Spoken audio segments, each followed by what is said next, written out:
With the popularity of From Software's Souls series, they have effectively created a genre through their releases over the last several years. Their games are very punishing, and they're games that are respected by the gamer community for many reasons. I enjoyed many of these games, and I enjoyed how their worlds and levels would interconnect with each other as you explored. Along with this, it really led to some great exploration within their games, being able to figure out the levels and the mechanics. Many options are usually presented to the player and how they want to build their character and play their games. This adds personalization to the gameplay. Like many others, I also see beating these games as a badge of honor to earn because of their difficulty. They are punishing and in some ways reminds me of games of like when I was a kid. They do not hold your hand and ask more of the player than most modern titles.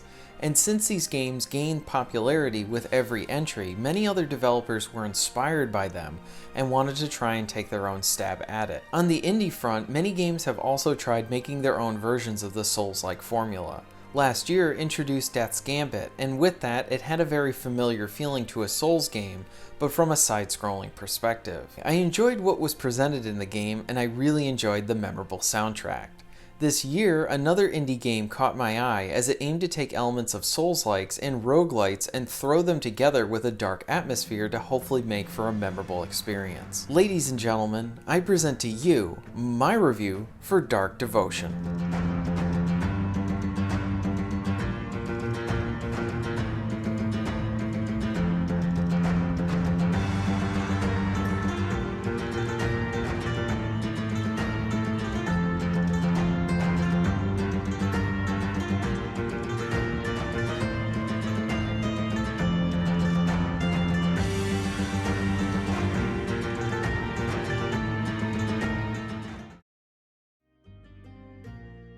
Dark Devotion is a side-scrolling action RPG. Your objective is to complete quests, better your arsenal, and defeat bosses and survive. This is going to require you to fight many different types of enemies that will attack you with a variety of attacks. One thing that I did enjoy about the enemies was how the same enemy might surprise you in how it attacks you. For example, the archers give off the initial impression that they can only hit you with their arrows, but if you get too close, they might try to stab you. The same can be said with additional attacks that might be seen from other enemies. You might fight the same enemy in two different places and they might use some different attacks on you.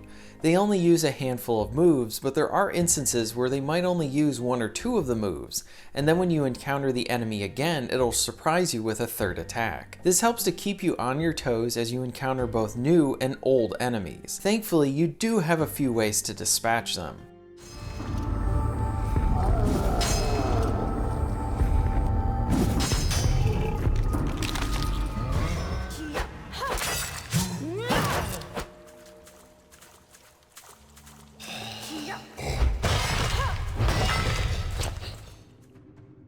You get a nice variety of close-range weapons and ranged weapons. For close-range weapons, you will need to choose between a one-handed or two-handed weapon. Two-handed weapons tend to be slower, but do a lot of damage, while one-handed weapons will leave one other hand free so that you can equip a shield or a torch. Distance weapons are great to help keep you out of harm's way, but most enemies try to close that distance to you. Sooner rather than later, you will end up in close-range combat. While on the defense, you can rely on your dodge. The dodge is useful as it helps you to avoid traps and attacks. Your attacks and dodges will also eat up stamina. The stamina system here works like in many other Souls-like games where you need to keep an eye on it so that you can allow yourself to attack and defend. Dodging can be pretty satisfying to get down to learn your enemy's attacks and learn the traps within the environment. The combat, dodging, and stamina all work well together to make for a fun system. Stamina isn't the only thing you'll need to monitor. Faith is used to open up new areas or boxes that can give you useful items. Faith is earned through items that you pick up and from defeating enemies. These are the white orbs that pop out of the enemies when you kill them. The items that you pick up from using Faith on boxes are really useful as they can give you access to health and armor consumables. Faith can also be used for stations that will heal your character or take away any debuffs from you.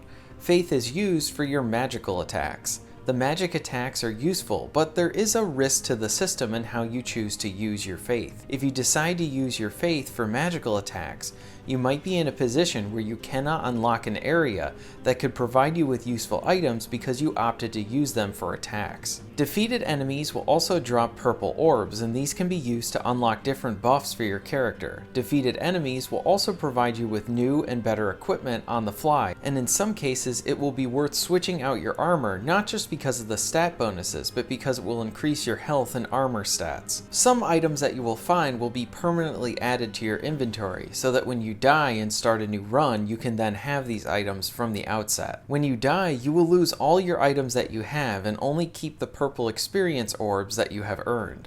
So you're encouraged to explore and unlock more items so that you're better for your next run. Also, it adds to the risk and challenge to the game in that you want to cautiously keep an eye on the equipment you have, along with the healing items, and see if you can find something better.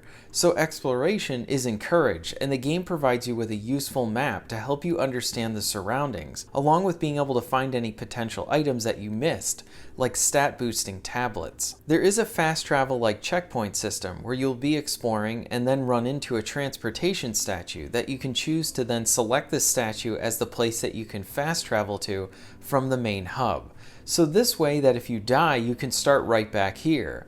The trick is that you can only have one of these fast travel stations turned on. So this is yet again another area that you're going to need to consider, since you can't fast travel to every position on the map. A unique aspect to Dark Devotion is the use of the darkness. The game has a heavy use of shadows, and the game purposely restricts your vision, along with this affecting your character's chance of hitting an enemy. If you're in the darkness, you're going to have a more than likely chance of missing your attack, and this is something you're also going to want to consider. There are items that help to illuminate the area, but the game uses the darkness as a means to hide many of the traps. You can barely see them, but you will learn to see them coming. This may sound annoying, but I found that it fit within the environment that the game was creating. The darkness and creepy enemies help to give off this feeling of descending into this dark chaos and this unfolding adventure.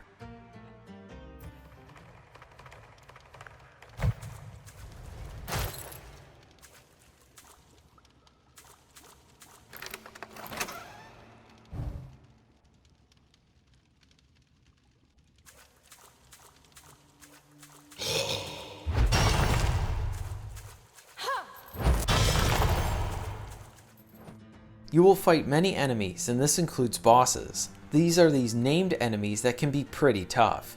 The one thing that I liked about especially one boss fight that I fought early on was how they kind of act like puzzles. So I fought the boss that was chained to one area, so he couldn't move, but if I got close to him, he would strike me. I tried fighting him a few times and kept dying, but I decided to attack him with some ranged attacks since he couldn't move. I gained a magical book and used that against him. I was able to cut down a large amount of his health before he ripped off his arm and started to move about the area. This totally changed up the dynamic of the encounter, and it was exciting. I did end up losing to him again, but I was able to defeat him, and this is sort of how I felt about most of the bosses within the game, is how they would kind of change up their attacks and really sometimes subvert expectations on the player. I do want to touch on that this game is very hard. It does explain some stuff to you so you can learn the basics, and then I feel like it kind of leaves the rest up to you. You will continue to learn as you play, and it's satisfying to gain that skill in learning the traps and enemies. But along the way, you will die a lot. So if you do not like these types of games, this isn't going to be the one to really change your mind about the genre. I'll admit that I'm really not that good at them myself, and with this one in particular, I'm not good at Dark Devotion. But I found the game engaging to keep trying to explore more and survive better. I like when a game challenges me and asks me to essentially figure it out. These types of games do give off a nice sense of satisfaction in how they ask you to figure them out and they don't spoon feed you. I do want to add that the game is very punishing, and there are plenty of cheap deaths, and some of them intended with those death spikes. I did feel like the movement could have been a little bit more refined. I felt like the character's movement was just a tad loose. Something else to note is that this game isn't really a story-heavy game. It's one of those ones where it has cryptic lore to discover for the player, but it doesn't really go for traditional storytelling. Though there is a pretty interesting initial cutscene to introduce the world, even this is vague in its delivery. I think many will look at this game as a challenge and will want to try and conquer it. Others may find it easier than me, and some may really find it very challenging.